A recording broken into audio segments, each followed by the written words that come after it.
Halo semuanya, perkenalkan nama saya Matius. Kali ini saya akan melakukan presentasi dalam rangka pengerjaan ujian akhir semester mata kuliah Sistem Pakar.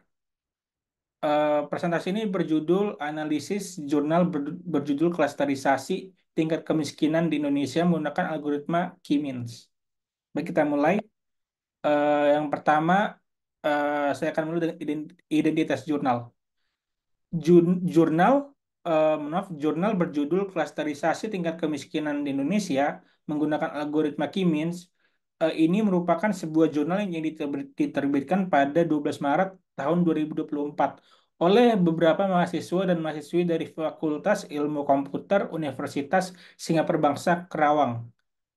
Jurnal ini terdiri atas 9 halaman dengan berbagai kata kunci seperti kemiskinan, klasterisasi, key means, metodologi CRISDM, dan pembangunan berkelanjutan.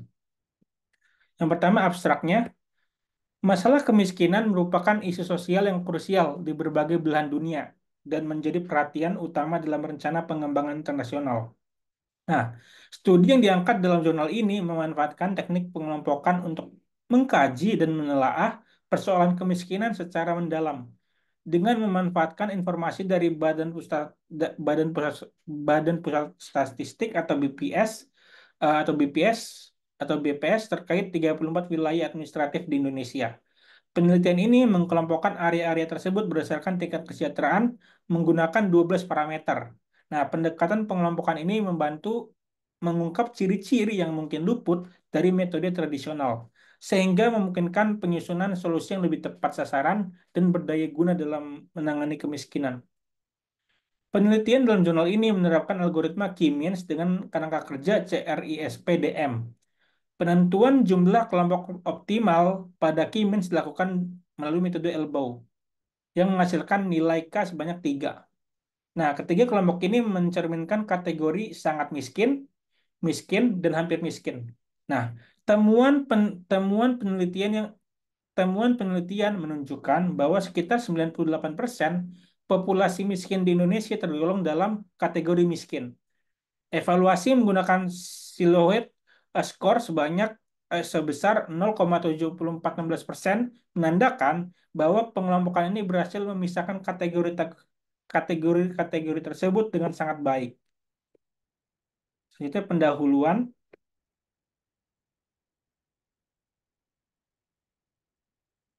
Kemiskinan merupakan salah satu tantangan sosial yang paling mendalam di dunia dan juga mengganggu stabilitas ekonomi, akses pendidikan yang berkualitas, dan bahkan kesehatan masyarakat di dunia. Dalam jurnal ini, penulis berharap melalui analisis data yang dilakukan di dalam jurnal ini dapat memberikan saran-saran yang konkret untuk penyelesaian masalah kemiskinan di dunia. Lalu masuk ke metode metodologi penelitiannya. Di sini saya sajikan data dari jurnal tersebut, dataset kemiskinan. Penelitian yang disajikan dalam jurnal ini berdasar dataset dari Badan Pusat Statistik atau BPS yang diambil pada periode 1 Juni 2023 berdasarkan 34 provinsi di Indonesia dari tahun 2015 hingga tahun 2022 hingga tahun 2022 dengan total baris data sebanyak 272 baris dan 10 kolom. Ini berikut datanya yang diambil dari BPS. Nah, selanjutnya metodologi CRISPDM.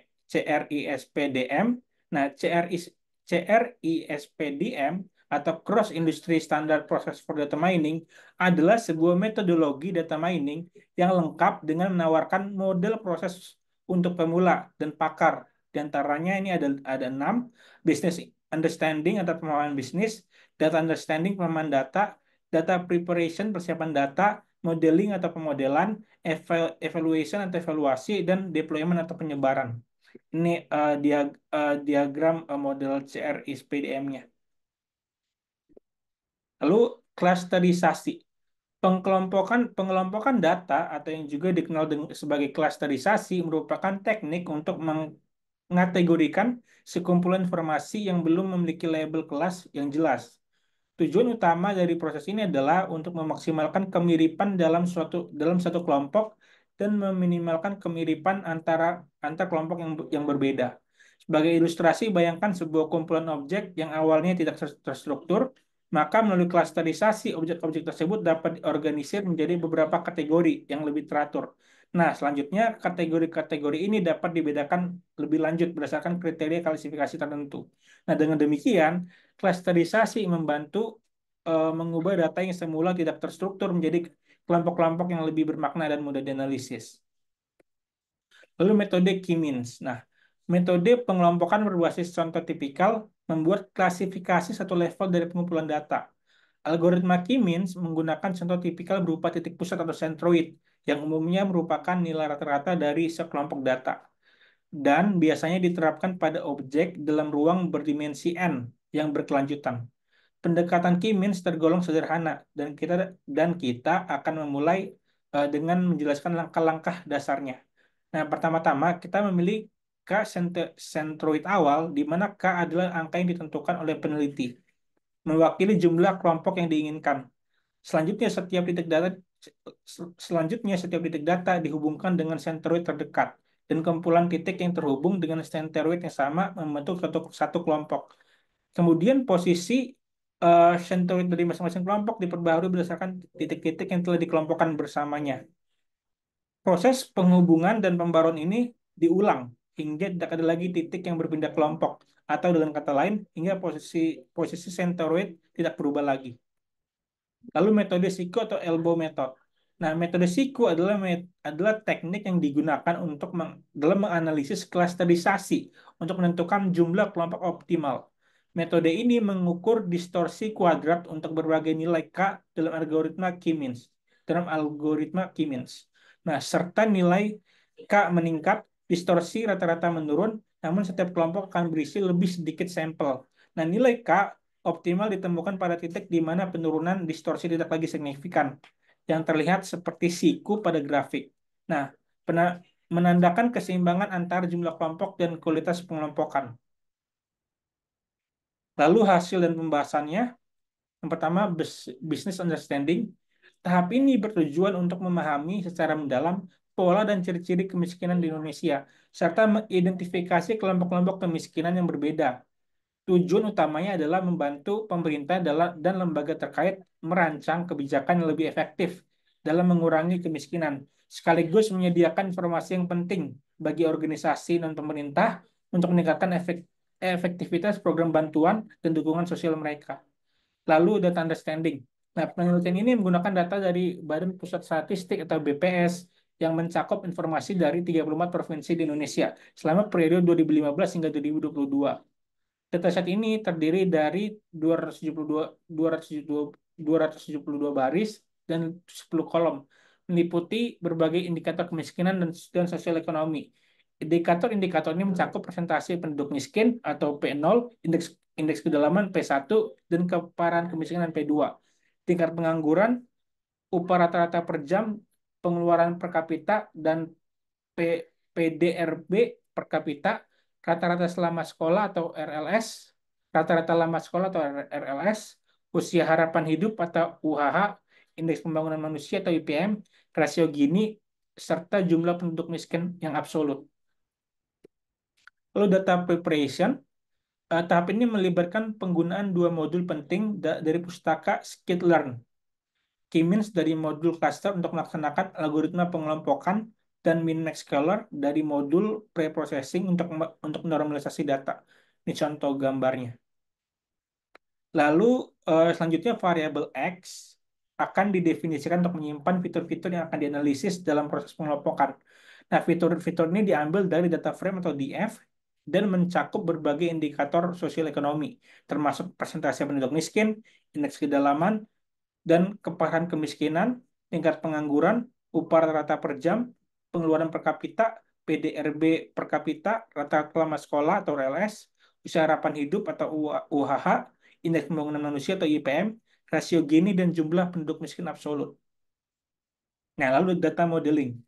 Nah, dalam proses pemodelan data menggunakan metode klasterisasi, algoritma K-means dari pustaka Skilllearn yang digunakan Dalam penelitian ini kita menggunakan elbow method untuk menentukan jumlah kelompok terbaik dalam mengelompokkan data. Metode ini membantu memilih nilai K yang optimal untuk algoritma K-means. Dengan menggunakan skitlearn, kita menghitung nilai WSS untuk berbagai jumlah kelompok dan memilih jumlah yang menghasilkan bentuk siku pada grafik. Itu. Ini contohnya sama seperti yang sebelumnya. Eh, ini yang contoh untuk elbow metodenya. Lalu ini ada diagram garisnya. Nah, hasil analisis menggunakan metode elbow menunjukkan bahwa jumlah kelompok atau klaster yang paling optimal untuk data kita adalah tiga. Hal ini terlihat dari grafik yang membentuk siku pada titik ketiga. Artinya, dengan membagi data menjadi tiga kelompok, kita sudah mendapatkan hasil yang baik tanpa perlu membuat model yang terlalu rumit. Nah, menambah jumlah kelompok serta titik siku tidak memberikan peningkatan yang signifikan dalam hasil pengelompokan. Lalu selanjutnya evaluation. Nah, silhouette score adalah cara kita menilai seberapa bagus data kita dikelompokkan. Nah, angka ini seperti nilai ujian untuk hasil pengelompokan data kita. Semakin tinggi nilainya, maka semakin baik kelompok-kelompok data yang terbentuk. Nilai silhouette score berkisar antara -1 sampai 1. Kalau nilainya mendekati 1, artinya data dalam satu kelompok sangat mirip satu sama lain, tapi sangat berbeda dengan data di kelompok lain. Ini tanda kalau pengelompokan data kita sudah berhasil. Nah, dengan nilai siluet skor sebesar 0,7416%, kita bisa bilang kalau hasil pengelompokan data kita ini sangat bagus. Artinya data kita sudah dikelompokkan dengan sangat baik dan kita bisa memahami pola-pola dalam data kita dengan lebih jelas. Nah, lalu deployment. Nah, hasil dari analisis klasterisasi menunjukkan bahwa populasi penduduk Indonesia dari 34%, dari 34 provinsi, telah berhasil dikelompokkan menjadi tiga klaster yang berbeda-beda. Keempat klaster ini diberi label sebagai berikut. Jadi ada miskin yang warna orange, lalu yang kuning rentan miskin, lalu ada yang merah miskin. Di sini miskinnya total ada 94,67%, dan di rentan miskin ada 1,92%. Gitu. Nah, penelitian ini menunjukkan bahwa sebagian besar penduduk Indonesia sekitar 95% termasuk termasuk dalam kategori miskin. Data dibagi menjadi tiga kelompok berdasarkan tingkat kemiskinan. Itu ada sangat miskin, miskin, dan rentan miskin. Hasil ini menegaskan hal ini menegaskan betapa pentingnya kita fokus pada upaya pengentasan kemiskinan. Dengan menggunakan metode pengelompokan data, kita bisa mengidentifikasi wilayah-wilayah yang memiliki masalah kemiskinan yang sama, sehingga program bantuan bisa lebih tepat sasaran. Gitu. Nah, lalu kesimpulan dan saran, penelitian ini menganalisis tingkat kemiskinan di Indonesia dari tahun 2015 hingga 2022 menggunakan algoritma K-means dan menghasilkan tiga klaster, sangat miskin, miskin, dan rentan miskin. Temuan utama menunjukkan bahwa hampir 95% penduduk Indonesia termasuk dalam kelompok atau kategori miskin. Menekankan pentingnya fokus pada kelompok ini dalam upaya pengentasan kemiskinan.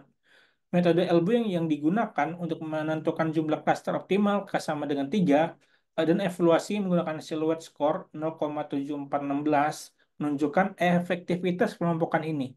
Nah, hasil penelitian ini dapat menjadi acuan bagi pemerintah dan lembaga terkait dalam merancang kebijakan yang lebih tepat sasaran dan efektif untuk mengatasi kemiskinan, memberikan pemahaman mendalam tentang pola kemiskinan di Indonesia, serta membantu dalam pengembangan strategi yang lebih efisien.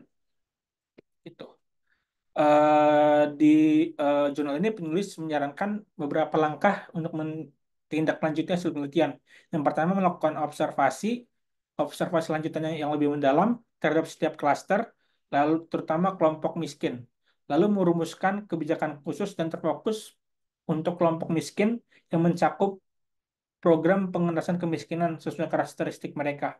Lalu meningkatkan kolaborasi antara pemerintah, LSM, dan sektor swasta dalam implementasi kebijakan. serta lakukan pemantauan dan evaluasi berkelanjutan terhadap efektivitas tindakan yang diambil. Dengan menerapkan saran-saran ini dan dengan menerapkan saran-saran ini dan memahami hasil analisis klasterisasi, diharapkan upaya pengerasan kemiskinan di Indonesia dapat menjadi lebih baik dan lebih terarah dan efektif dalam mengurangi tingkat kemiskinan. Oke, mungkin sekian penjelasan atau presentasi dari saya. Mohon maaf jika ada kata-kata yang kurang berkenan dan terima kasih.